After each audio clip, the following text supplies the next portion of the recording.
Welcome back to Democracies Forum. The last video I posted did really well. I loved a lot of the positive feedback, a lot of the comments and suggestions, so I really appreciate that. And thank you to everybody who subscribed and liked. It really does mean a lot to me. So, with that being said, we're going to get started with our episode. The title of our episode is The New Crime, Misgendering Murderers.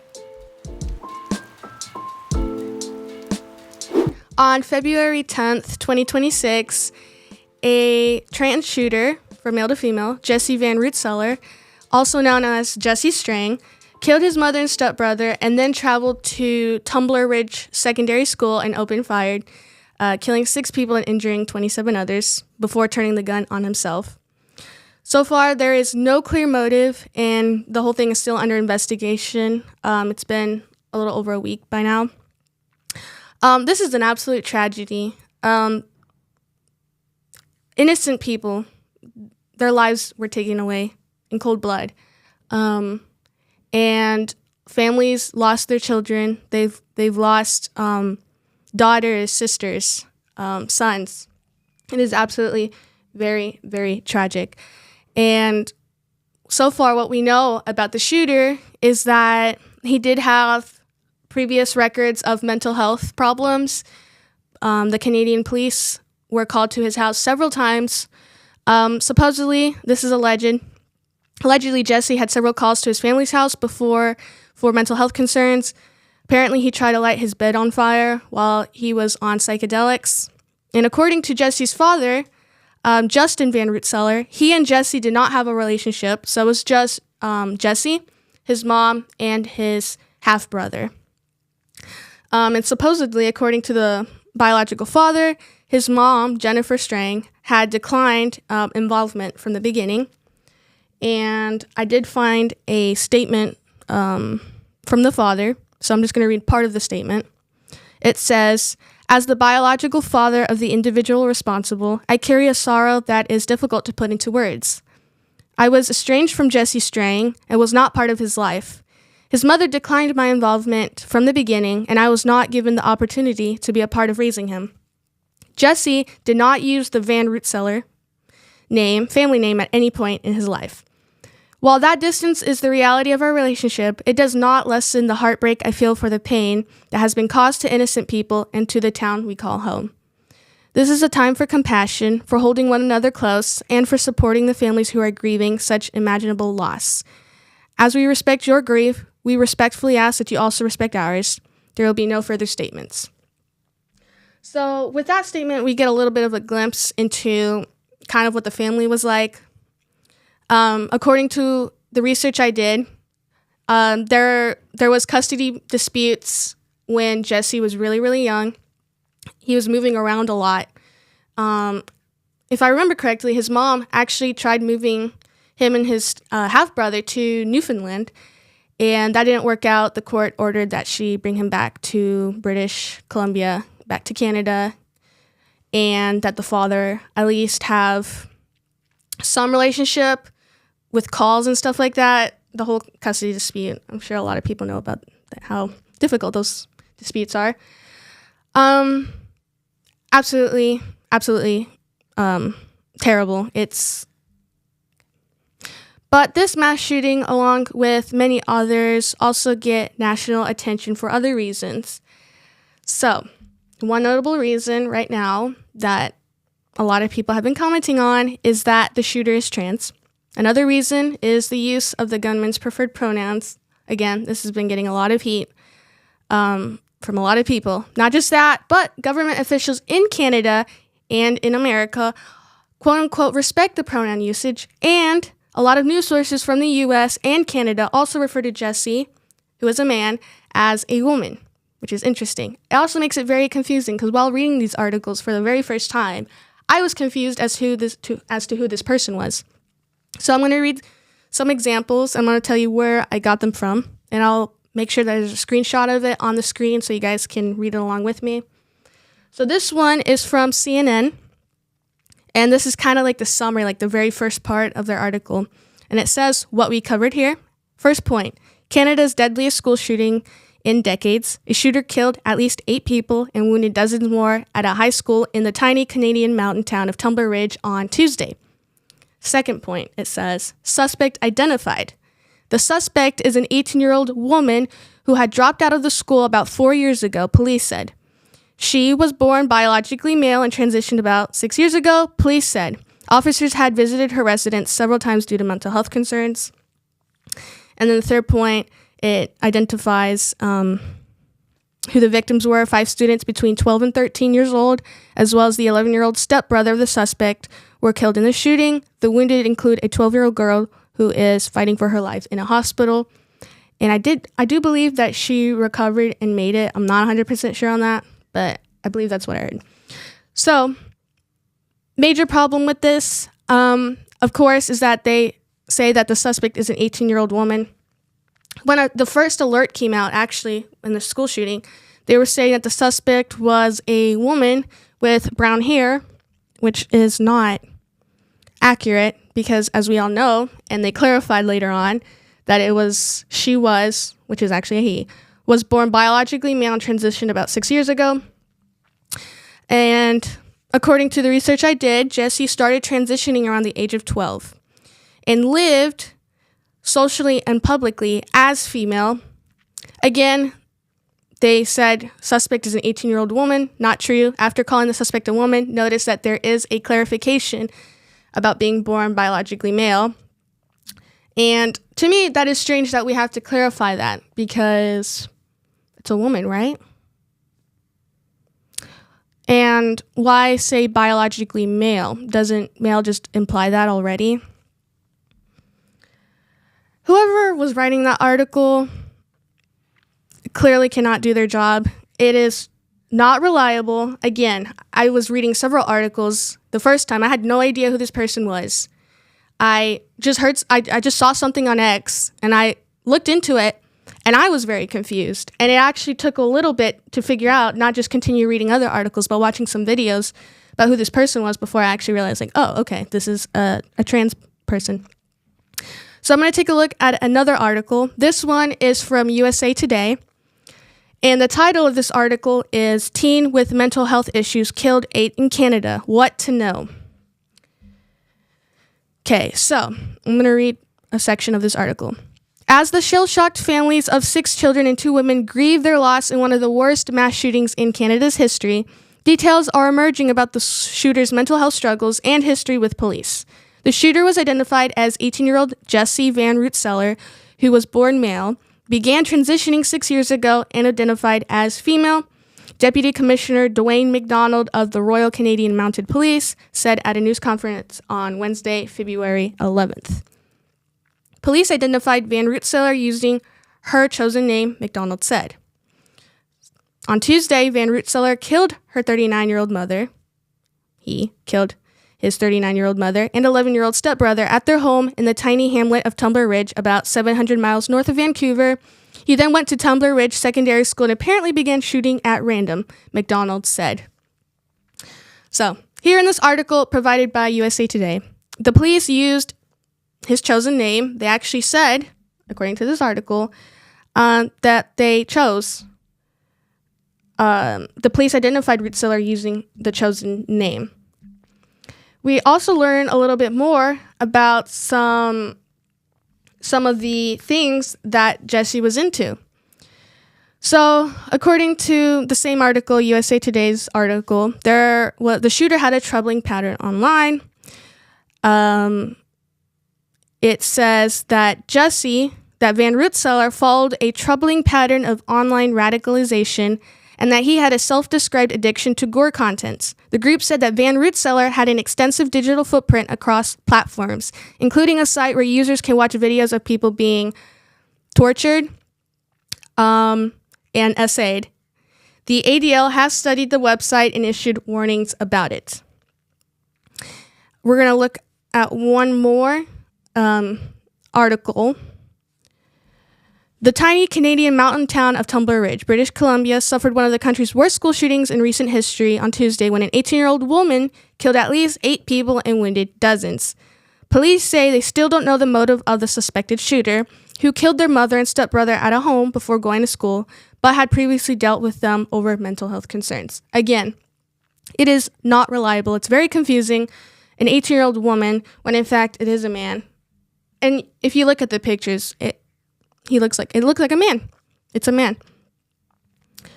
So why do lots of people, including myself, care so much about the quote-unquote respectful use of pronouns? Not just myself, but other people, and why it's such a big deal.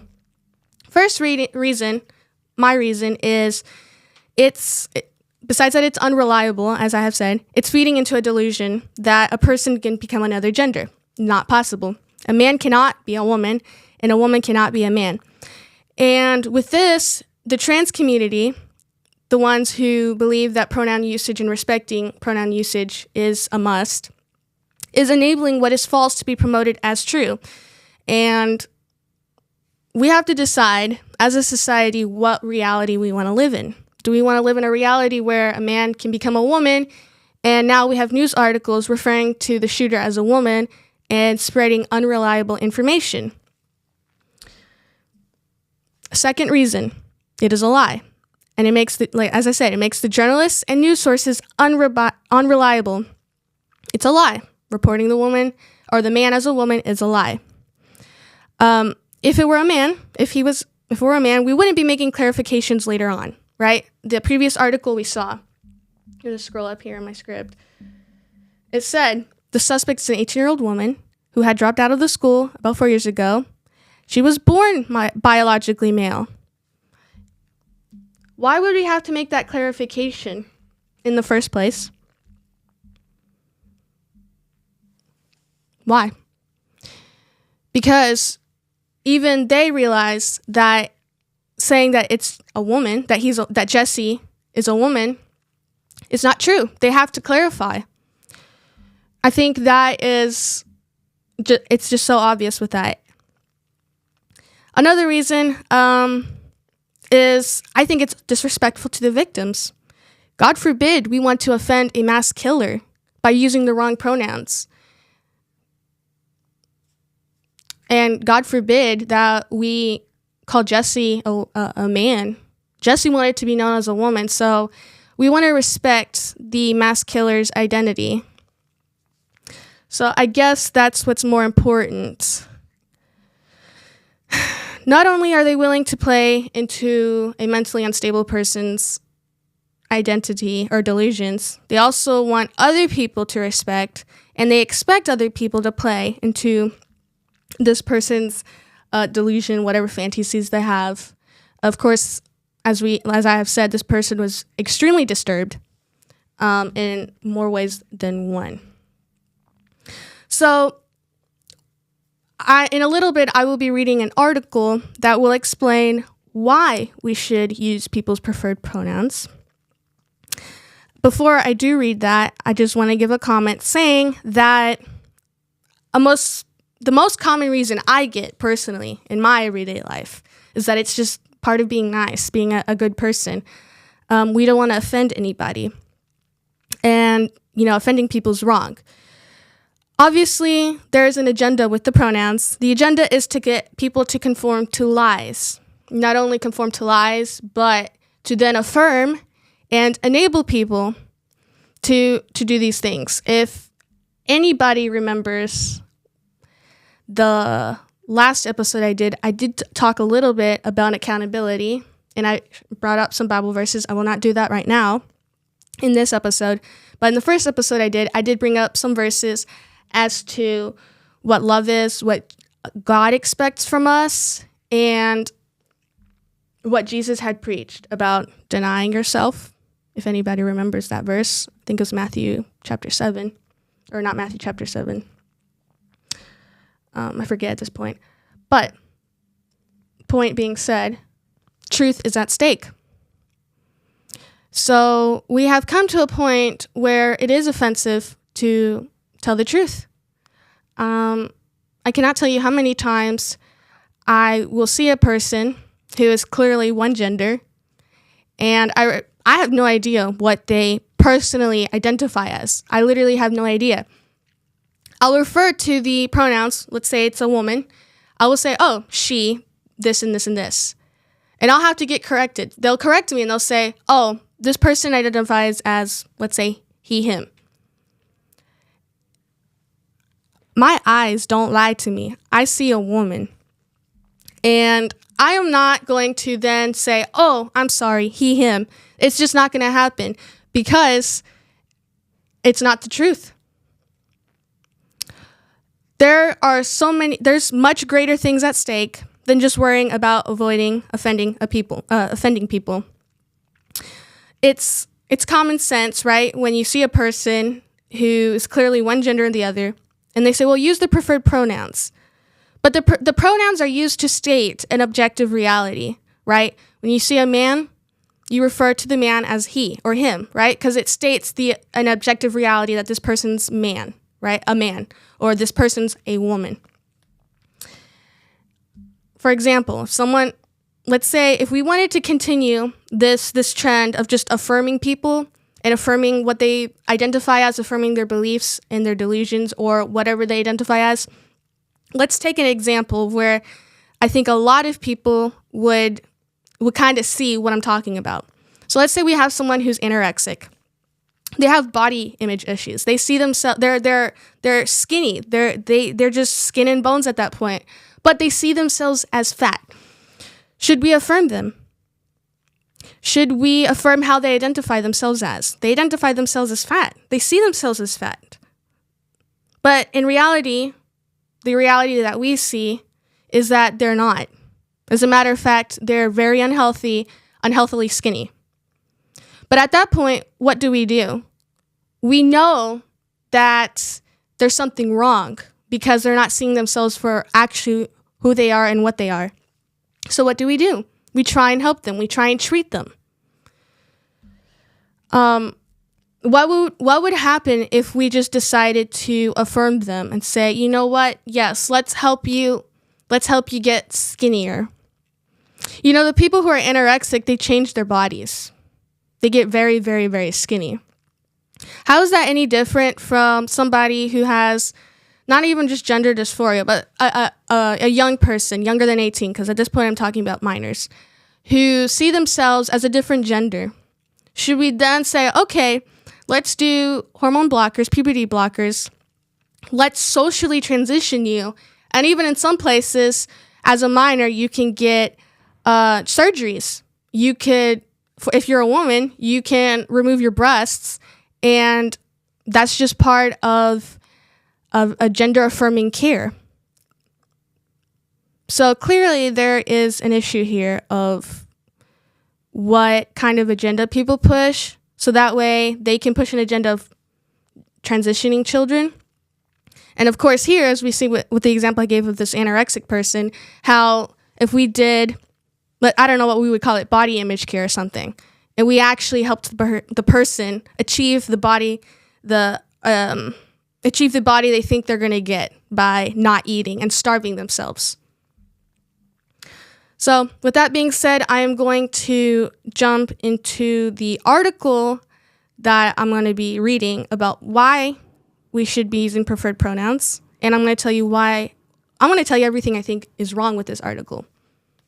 Okay, so while I'm reading this, I'll see if I can try and get a screenshot on the screen so you guys can follow along. So the title of this article, and I'm actually going to I'm going to tell you how I found this article. I actually have an instructor who has this in the signature of their email beside their preferred pronouns. I actually didn't notice it the first few emails from this instructor, and then at some point I just happened to notice, and I was curious. I opened the link, and this is the article the instructor provided. It says, what and why. What are personal pronouns, and why do they matter? In English, whether we realize it or not, people frequently refer to us using pronouns when speaking about us. Often, when speaking of a singular human in the third person, these pronouns have a gender implied, such as he to refer to a man/boy, or she to refer to a woman/girl. These associations are not always accurate or helpful. Often, people make assumptions about the gender of another person based on the person's appearance or name. These assumptions aren't always correct, and the act of making an assumption, even if correct, sends a potentially harmful message that people have to look a certain way to demonstrate the gender that they are or are not. Using someone's correct personal pronouns is a way to respect them and create an inclusive environment, just as using a person's name can be a way to respect them. Just as it can be offensive or even harassing to make up a nickname for someone and call them that nickname against their will, it can be offensive or harassing to guess at someone's pronouns and refer to them using those pronouns if that is not how that person wants to be known. Or worse, actively choosing to ignore the pronouns someone has stated that they go by could imply the oppressive notion that intersex, transgender, non-binary, and gender non-conforming people do not or should not exist. When we refer to personal pronouns, we don't mean that these pronouns are necessarily private information. Generally, they are not. We mean that they are pronouns referring to a unique and individual person. The last paragraph of this article, it gives some links and resources about, again, why you should use pronouns and experiences and stories. What does it say? Trans and gender non-conforming people give about their lives and the like.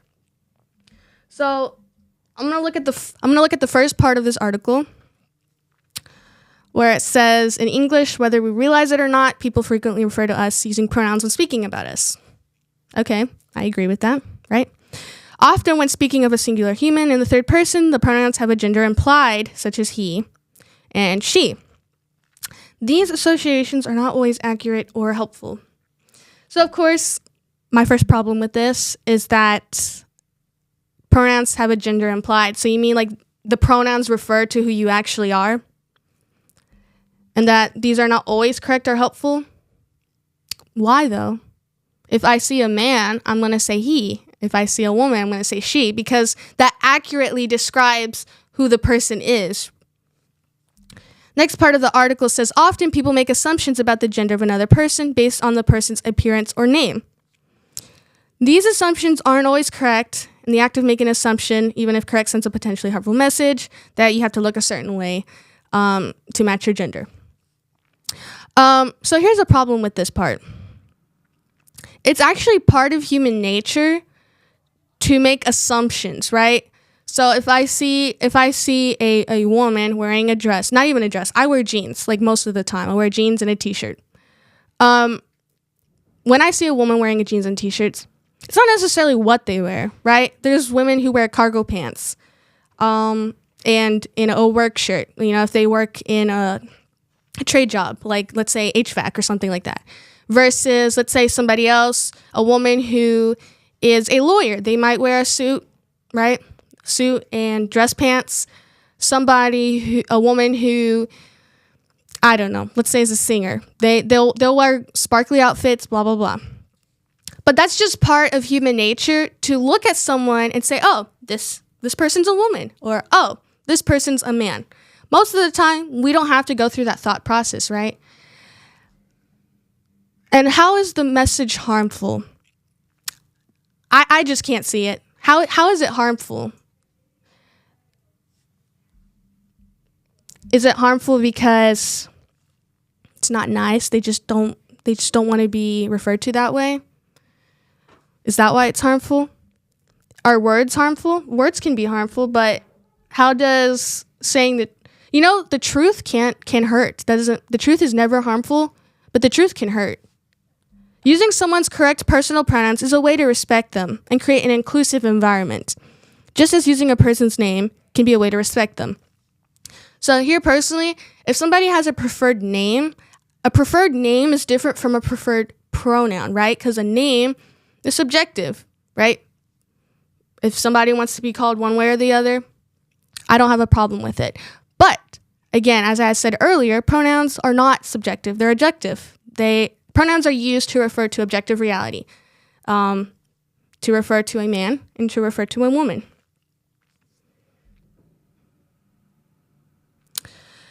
Next part of the article, again, or worse, actively choosing to ignore the pronouns someone has stated that they go by could imply the oppressive notion, which I find that word interesting, oppressive notion. I don't know how a person can be oppressed because I called them by the wrong pronoun.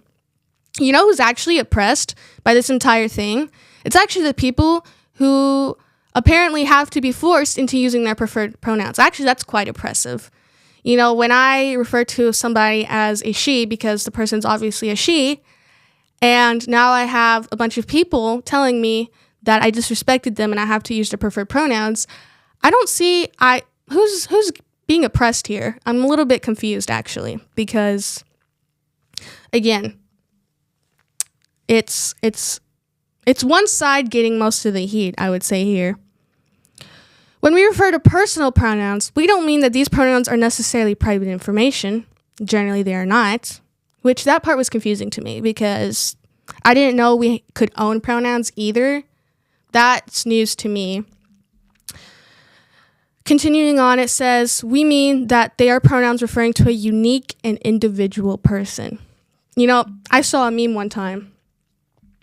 I thought it was hilarious, where a person says, I identify as transparent. My pronouns are who, where. So just remember that. Preferred, you can choose your identity and you can own your own pronouns. It's the new human experience. Never before in the history of the world did we have a society that actually tried convincing people that a man could become a woman.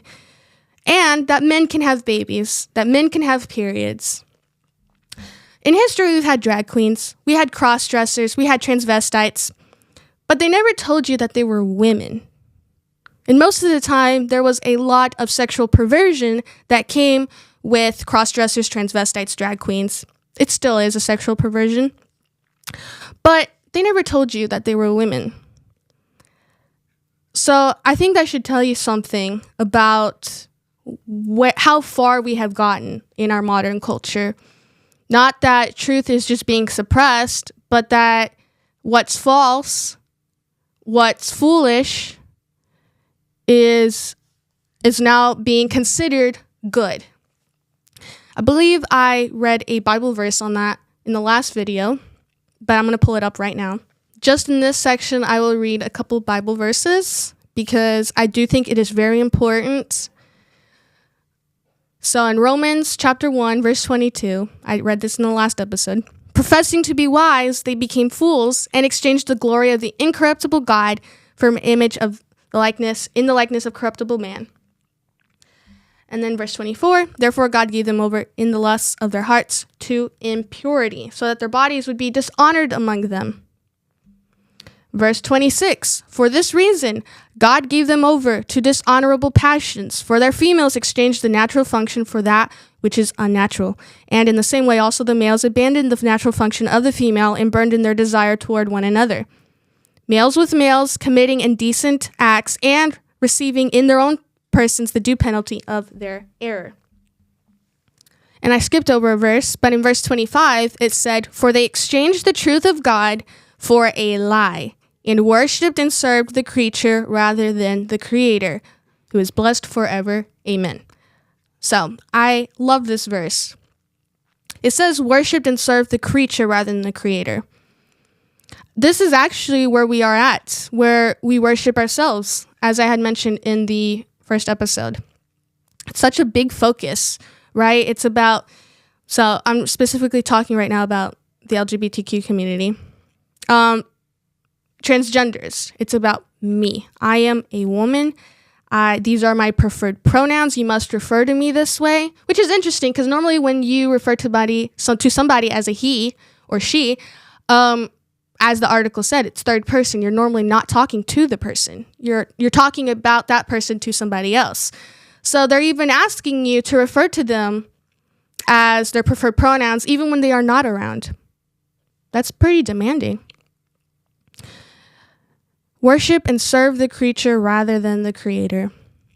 I think that's a big problem in our modern society.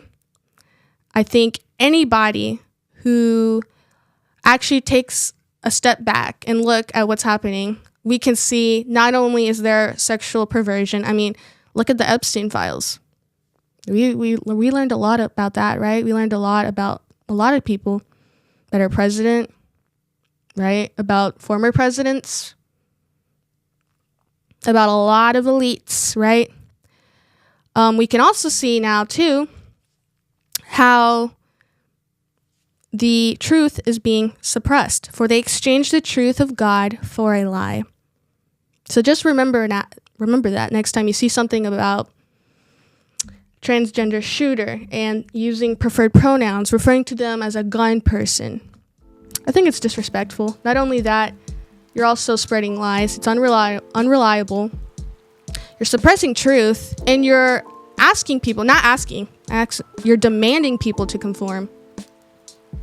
So at this point in society where we are, what's next? I don't know. Maybe somebody has a prediction on it. If you do know what's going to happen next, let me know in the comments down below. Thank you for watching this episode, and I'll see you next time.